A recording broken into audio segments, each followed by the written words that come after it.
معزز سامعین، کہانی شروع کرنے سے پہلے ایک مرتبہ درود شریف پڑھ لیں۔ بسم اللہ الرحمن الرحیم۔ اللہم صلی علی محمد وعلی آل محمد کما صلیت علی ابراہیم وعلی آل ابراہیم انک حمید مجید۔ اللہم بارک علی محمد وعلی آل محمد کما بارکت علی ابراہیم وعلی آل ابراہیم انک حمید مجید۔ تمام سامعین سے گزارش ہے کہ اسلامی تاریخ بیان کرنے سے پہلے ہمارے چینل کو سبسکرائب اور بیل آئیکن پریس کر دیں تاکہ ہماری ہر آنے والی ویڈیو سے آپ باخبر رہ سکیں۔ آئیے اسلامی تاریخ کی طرف چلتے ہیں۔ حضرت عمر فاروق رضی اللہ تعالی عنہ کے عظیم اور بابرکت دور میں جہاں ایران کی سلطنت کو مسلمانوں نے اپنے سامنے جھکنے پر مجبور کر دیا تھا، وہاں جنگجو رومن بھی مسلمانوں کے سامنے جھکنے پر مجبور ہوئے تھے۔ حضرت ابوبکر صدیق رضی اللہ تعالی عنہ کے دور ہی میں یرموک کے مقام پر رومنوں کو شکست ہو چکی تھی۔ اس کے بعد حضرت عمر فاروق رضی اللہ تعالی عنہ کے دور میں رومنوں کی رہی صحیح کسر بھی نکال کر رکھ دی گئی تھی۔ پہلے ان سے مشہور و معروف تاریخی شہر حمص چھینا گیا۔ رومنوں کے لیے یہ شہر بڑی اہمیت کا حامل تھا، اس لیے کہ اس شہر کے اندر ان کے شہنشاہ ہرکولیس نے قیام کر رکھا تھا۔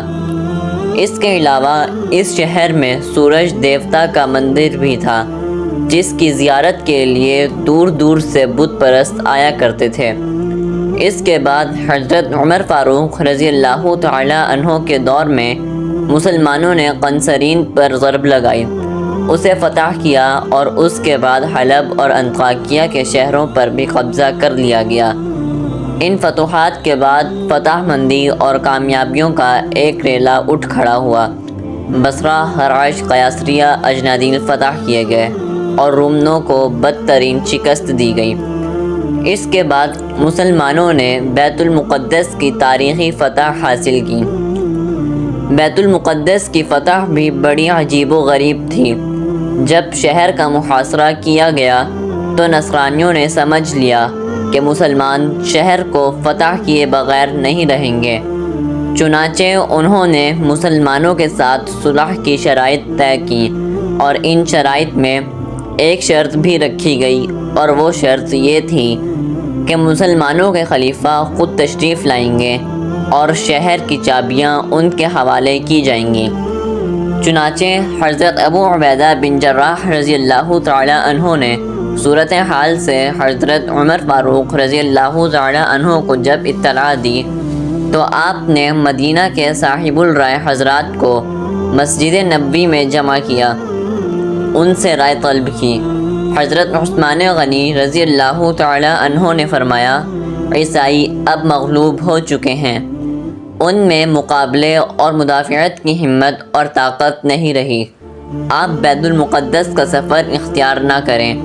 جبکہ حضرت علی رضی اللہ تعالی عنہ نے فرمایا، میری رائے میں آپ کو ضرور جانا چاہیے۔ چنانچہ حضرت عمر فاروق رضی اللہ تعالی عنہ نے حضرت علی رضی اللہ تعالی عنہ کی رائے کو پسند کیا اور بیت المقدس جانے کے لیے تیار ہو گئے۔ جب روانہ ہوئے تو آپ کے پاس ستوؤں کا ایک تھیلا، اونٹ، غلام اور ایک لکڑی کا پیالہ تھا۔ اپنی جگہ حضرت عثمان غنی رضی اللہ تعالی عنہ کو مدینہ کا عامل مقرر فرمایا۔ آپ کے سفر کی سادگی اور جفا کشی عام طور پر مشہور ہے۔ جو اونٹنی ساتھ تھی، اس اونٹنی پر ایک منزل غلام سوار ہوتا اور حضرت عمر فاروق رضی اللہ تعالی عنہ اس کی مہار پکڑتے، اور ایک منزل حضرت عمر فاروق رضی اللہ تعالی عنہ اس پر سوار ہوتے اور غلام اس کی مہار پکڑتا۔